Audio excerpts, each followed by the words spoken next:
Your organization's mission is to help students learn how to read, and you do it really well. And one day, one of your students needs a meal, so you provide it for them. And because you provided them a meal, you think, we can provide all of our students with a meal too. And the next thing you think is, let's send the students home with a meal so the families have one less thing to worry about. But your mission is still to help students learn how to read.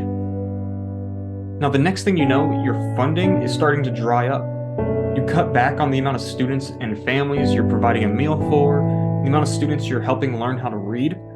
So your impact is starting to lessen, and your funders, they're realizing that. So they start to lessen their funding too, and eventually they cut their funding. So now you're having to think about merging with another nonprofit or potentially dissolving your organization completely. What started as a sustainable, impactful program ended up being a victim of mission creep. So Reed just gave you a perfect example of mission creep, and we see it all the time. And in fact, when I work with boards of directors, the first question I ask is to help me understand your mission. And I do that for two reasons. One is to hear everybody's interpretation of their mission, and I can assure you it will be different. And so you want to get the board aligned on what really is the mission of the organization.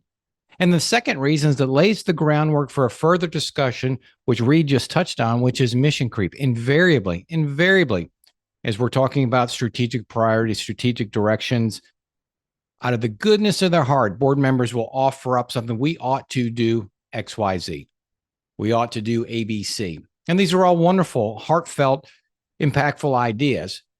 However, many times they are not mission related. And so I will steer them back to the mission and say, well, this is what I heard earlier in the meeting today. This is our mission as this nonprofit. You've got to be very careful to expanding your mission or expanding your tasks because you're able to do it. Look, we all join nonprofit boards. We're all involved in nonprofits because we want to make a positive impact in a certain sector of this world. And that is a blessing and a curse in this case from a mission creep perspective, because we always want to do more. We see a need and we want to solve it. However, that could be so detrimental to your organization if you're not careful. You could wake up, like Reed said, 1, 2, 3 years down the road and be in a totally different business. You could be spending your funding in different ways. You could have operational challenges that you wouldn't otherwise have that are limiting your impact on your initial mission, which is to do, and in Reed's case, teach kids how to read. So be careful with mission creep. Be careful doing good because you can do good. Always focus on mission and identify those activities that would further your mission. That will allow you to make the greatest impact. Focus is key. Focus on your mission. Thanks for listening to this week's episode of the I Have a 501c, the podcast for nonprofit board members. And we will see you next week.